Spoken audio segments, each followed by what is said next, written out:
di dalam kisah ketika Umar bin Khattab radhiyallahu taala anhu dipilih sebagai khalifah. Di hari pertama beliau dipilih diri menjadi khalifah. Datang seorang pemuda yang bernama Sa'id ibnu Amr al-Jumahi. Siapa namanya? Sa'id bin Amr al-Jumahi. Dia memberikan nasihat dan wasiat kepada Umar. Luar biasa ya. Antum tidak pernah dengar ya Sa'id bin Amr al-Jumahi? Enggak pernah. Tapi Umar sering antum dengar ya. Kata Sa'id bin Amr al-Jumahi, "Wahai Umar, aku ingin memberikan wasiat kepadamu. Takutlah engkau kepada Allah Subhanahu wa taala terhadap kepemimpinanmu.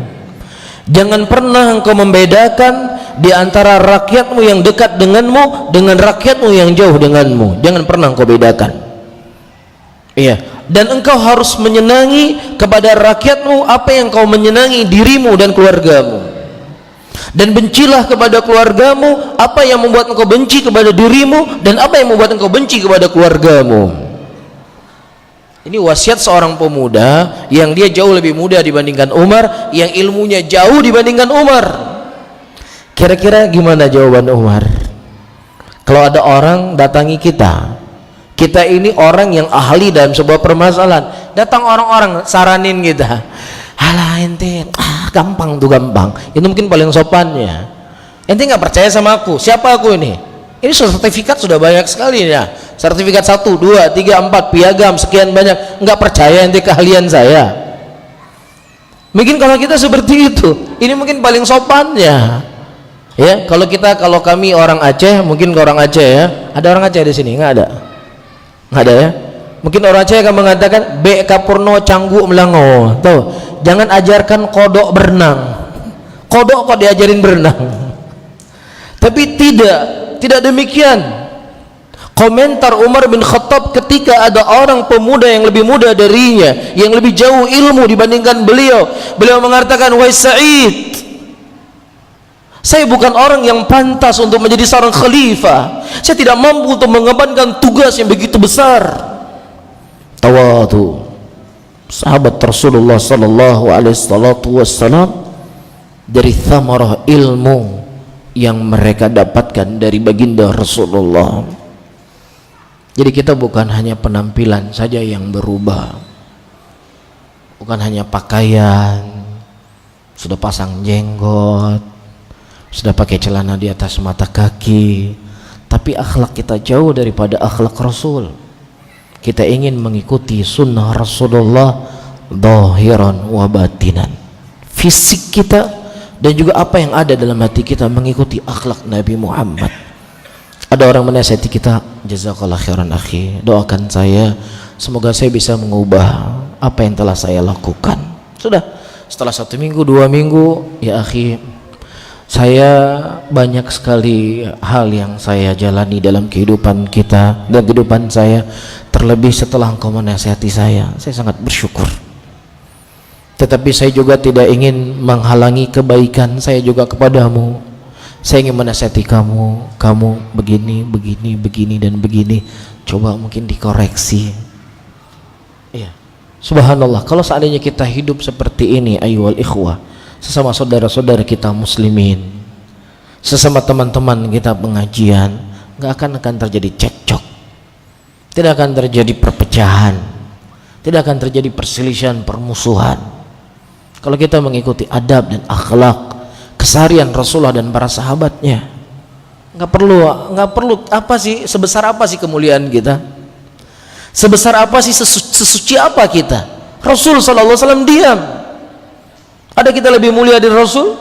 Kalau ada orang yang protes kita, ya, kemungkinan hanya 2. Bisa kita salah, memang betul salah 100%, bisa saja kita salah berapa persen?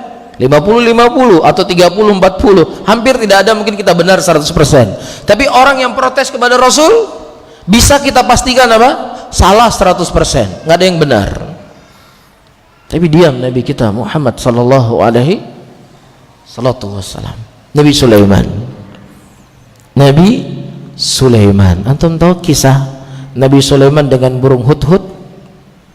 Ya, ketika Nabi Sulaiman kehilangan burung hudhud, beliau bertanya, di mana hudhud? Kenapa dia tidak menjaga apa yang ditugaskan untuk menjaganya?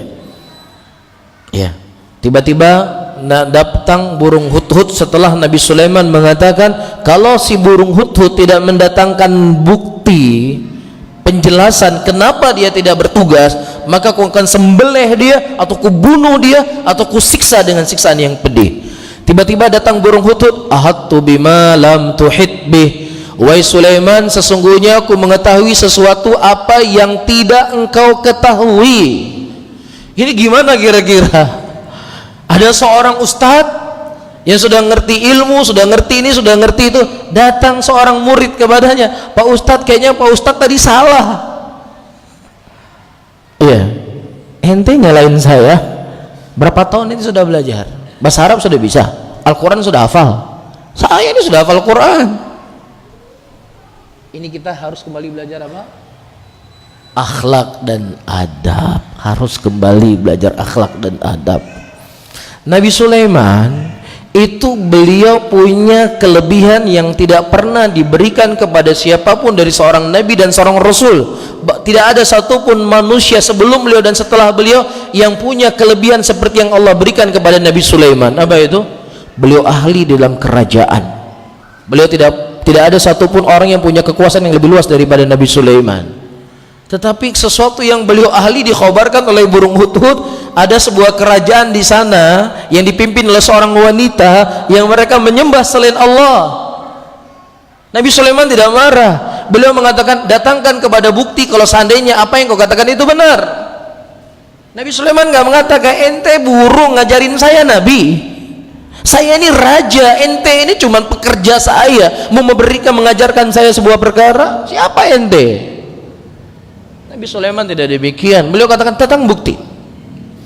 Oleh karena itu Al-Imam Ibnu Qayyim rahimahullah menyebutkan, ada seseorang guru ditanya oleh muridnya, kemudian gurunya tidak bisa menjawab. Ada di antara hadirin atau muridnya yang hadir di situ menjawab pertanyaan gurunya tadi. Kemudian gurunya marah-marah, ente tahu, masa saya guru kamu tidak tahu? Ya, kemudian kata muridnya, wahai guruku, engkau tidaklah semulia Nabi Sulaiman, dan saya tidak sehina burung hudhud. Nabi Sulaiman nggak pernah menolak informasi ilmu yang datang dari burung hudhud. Siapa kamu dengan Nabi Sulaiman? Ya, saya sengaja menyampaikan ini ya untuk pribadi saya sendiri dan para hadirin dan hadirat semuanya, bagaimana pentingnya akhlak dalam kehidupan kita sehari-hari. Berakhlak sebagaimana akhlak Nabi kita Muhammad sallallahu alaihi wasallam.